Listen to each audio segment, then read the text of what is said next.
మన పిల్లల భవిష్యత్తు కోసం వారికి బంగారు బాట వేయాలంటే సరైన స్థలం ఎంచుకోవాలి. మీ పెట్టుబడికి నమ్మకమైన వేదిక శ్రీవాసవి ప్రాజెక్ట్స్.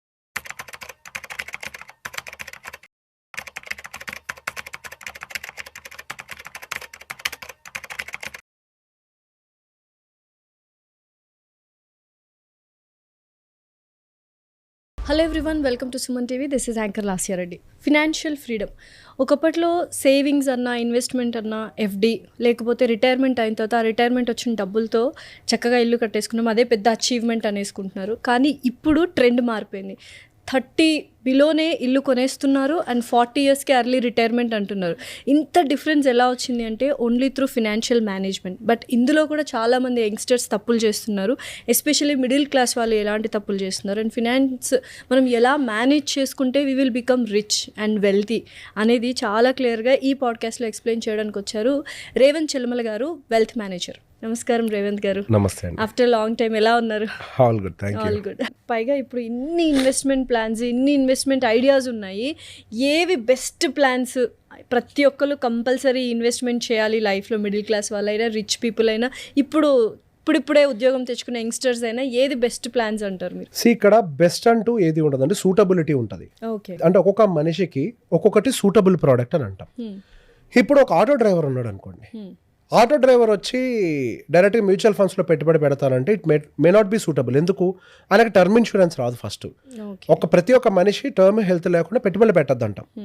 ఫస్ట్ ఆ 2 పెట్టుకోండి, తర్వాత ఇన్వెస్ట్మెంట్స్ గురించి ఆలోచించవచ్చు అని అంటాం. అట్లాంటి వాళ్ళకి సూటబుల్ ఏంటి? ఒక insurance policy with savings. So యూజువల్గా టర్మ్ ఇన్సూరెన్స్కి ఇన్కమ్ స్టేట్మెంట్ అడుగుతారు. ఆటో డ్రైవర్లకి, వాళ్ళకి, కూలీలకి, వాళ్ళకి ఇన్కమ్ స్టేట్మెంట్ ఉండదు కదా. అదే వాళ్ళకి సేవింగ్స్ కమ్ ఇన్సూరెన్స్ పాలసీ అనుకోండి, ఇష్యూ అయిపోతుంది. సో ఎంతో కొంత ఇన్సూరెన్స్ కూడా కవరేజ్లోకి వస్తుంది. సో కొంత ఫస్ట్ వాళ్ళకి అది ఎంత అవసరం ఐడెంటిఫై చేసి వాళ్ళు అది తీసుకోవాలి ఫస్ట్. అదే ఇంకొక పర్సన్ ఉన్నాడు, ఫుల్గా రెంటల్ ఇన్కమ్ వస్తుంది. ఫుల్గా రెంటల్ ఇన్కమ్ వస్తుంది అంటే ఫుల్గా రియల్ ఎస్టేట్ అసెట్స్ ఉన్నాయి. ఆల్రెడీ రియల్ ఎస్టేట్ అసెట్స్ ఉన్నాయి కాబట్టి he is eligible to invest in mutual funds aggressively from there. ఇంకా అసలు రియల్ ఎస్టేట్ వైపు చూడకుండా. ఇంకొక పర్సన్ ఉన్నాడు, కనీసం ఒక జాగా భూమి కూడా లేదు. ఆయన కొంత మ్యూచువల్ ఫండ్స్లో పెట్టుకుంటూ కొంత మళ్ళీ రియల్ ఎస్టేట్ కోసం పక్కకు సేవ్ చేస్తూనే ఉండాలి. ఎప్పుడైనా కానీ వెల్త్ అనేది బ్యాలెన్స్డ్ వేలో వెళ్ళాలి. రియల్ ఎస్టేట్ కావాలి, ఈక్విటీ కావాలి, గోల్డ్ కావాలి, ఫిక్స్డ్ రిటర్న్స్ కావాలి, అంటే ఎఫ్డీస్ లాంటివి కావాలి. ఈ 4 ఉండాలి. ఈక్విటీకి 40% ఎలాకేట్ చేయాలి, అంటే మ్యూచువల్ ఫండ్స్కి. రియల్ ఎస్టేట్కి 40% ఎలాకేట్ చేయాలి. 10% కమోడిటీకి, అంటే గోల్డ్కి ఎలాకేట్ చేయాలి. 10% ఎఫ్డీస్కి ఎలాకేట్ చేయాలి. రీజన్ ఏంటి? బేసిక్గా మనకి రియల్ ఎస్టేట్ అనేది వెల్త్ క్రియేటింగ్ అసెట్స్. అందులో రిటర్న్స్ రావచ్చు, రాకపోవచ్చు.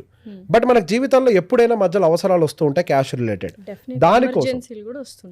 దానికోసం మనం ఈక్విటీ ఎలోకేషన్, అక్కడ లిక్విడిటీ చాలా ఎక్కువగా ఉంటుంది.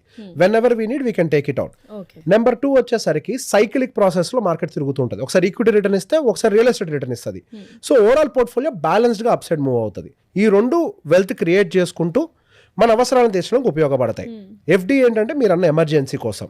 ఎమర్జెన్సీ వచ్చినప్పుడు రియల్ ఎస్టేట్ అమ్మలేం. ఒకవేళ ఈక్విటీ మార్కెట్స్ డౌన్లో ఉంటే అప్పుడు అమ్మలేం. అట్లాంటప్పుడు ఎఫ్డి పనికి వస్తుంది. ప్రపంచం అంతా స్తంభించిపోయింది, యుద్ధాలు జరుగుతున్నాయి, అప్పుడు గోల్డ్ క్రూషియల్ రోల్ ప్లే చేస్తుంది.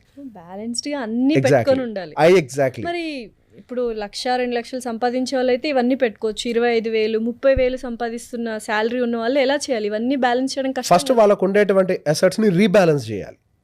అంటే వాళ్ళకి ఏదో ఒక ఎసెట్ ఊర్లో ఉండే ఉంటుంది, 1/2 ఎకరమో లేకపోతే 1 ఎకరో ఏదో ఒక ఎసెట్స్ ఉంటాయి. అది కుదరదండి. ఇక్కడ రీసెంట్గా ఒక కేసు చూసాం. ఏదో 20,000 రూపాయలు జీతం వస్తుందంట, ప్రతి నెల 5,000 అప్పు అవుతుందంట. ఒక ఆయన వచ్చి మాట్లాడాడు, ప్రతి నెల 5,000 అప్పు అవుతుంది సార్, ఏం చేయాలో అర్థం కావట్లేదు, కానీ ఊర్లో ఒక 1/2 ఎకర్ పొలం ఉంది నాకు, దాని నుంచి ఒక 10 బస్తాలు బియ్యం వస్తుంది నాకు అని చెప్పేసి అన్నాడు. మరి ప్రతి నెల 5,000 అప్పు అవుతూ పోతూ ఉంది, ఎక్కడ లోన్ తీసుకుంటున్నారంటే యాప్స్లో తీసుకుంటున్నానండి అని అన్నారు.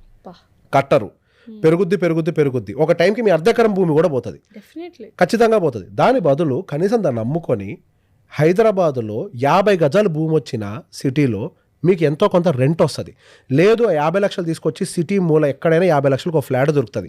హైదరాబాద్లో 15,000 రెంట్ వస్తుంది. మీ అవసరం 5,000. మీ ఆస్తి పోకుండా అట్లీస్ట్ కాపాడుకోగలుగుతారు.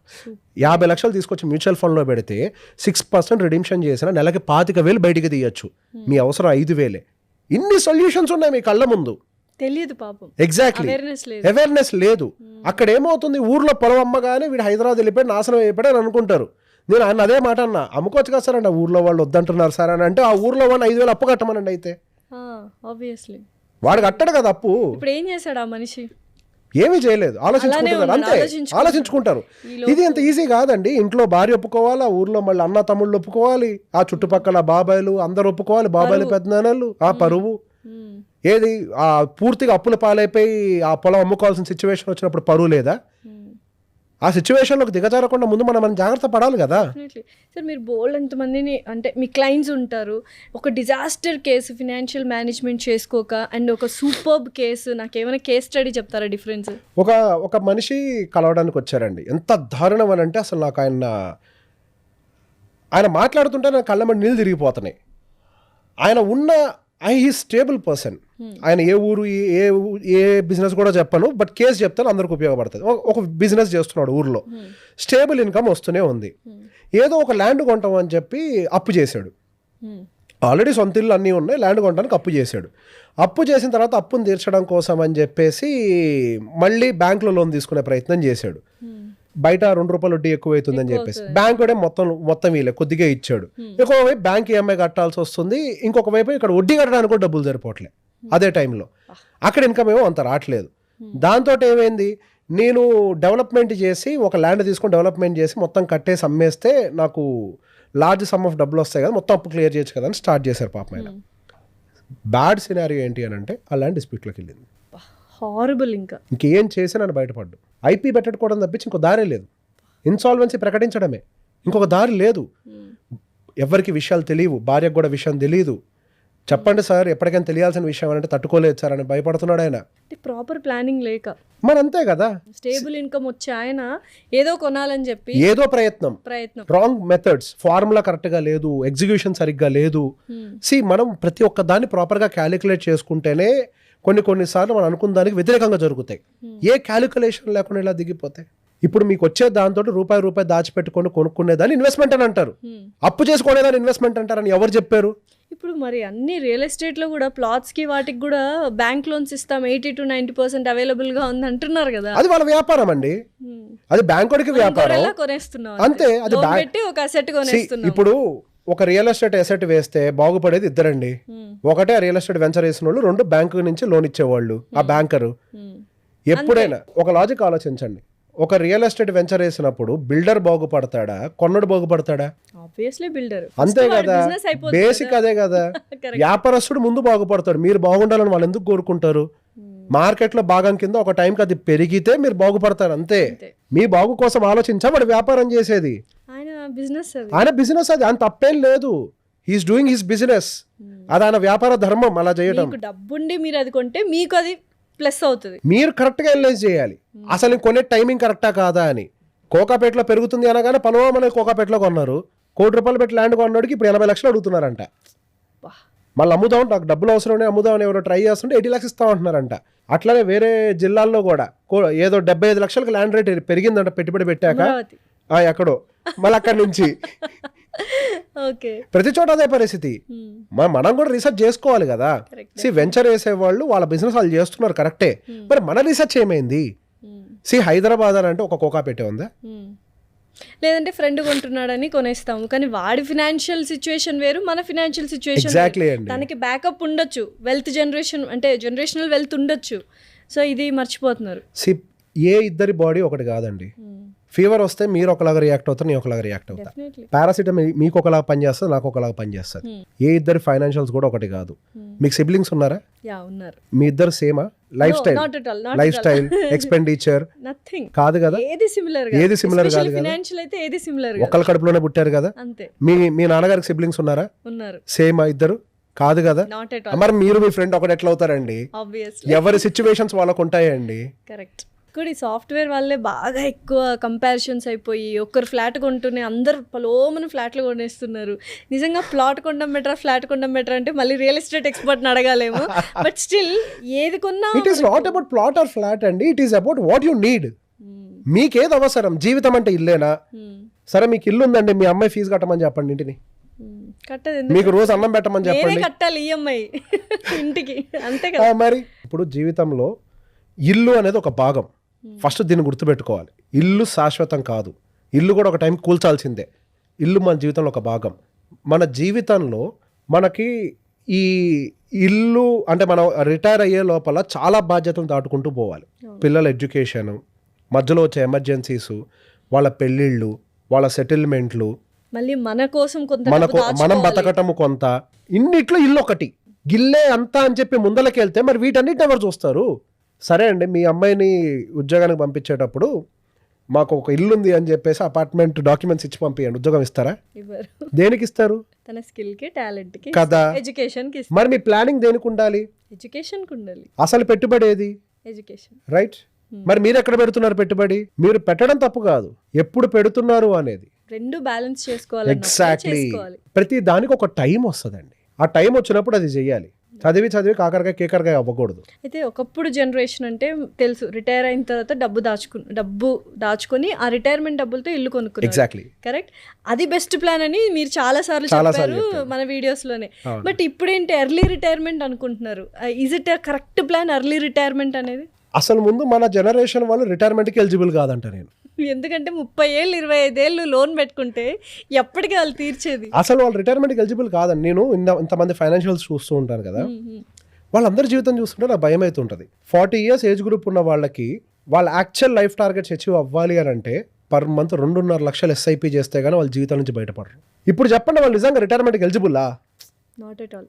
ఎందుకు వాళ్ళకి ఆ 2.5 లక్షల టార్గెట్లు పడుతున్నాయి? లేట్గా రియలైజ్ అవటం వల్ల. నేను ఇంతటి అధ్యాయంలో నాకు అర్థమైంది ఏంటి అని అంటే, ఒక మనిషికి యాక్చువల్గా ఒక క్లారిటీ ఎప్పుడు వస్తుంది అని అంటే 40 ఏళ్ళు దాటిన తర్వాత. 40 ఏళ్లకు ముందు ఏం అర్థం కాదు.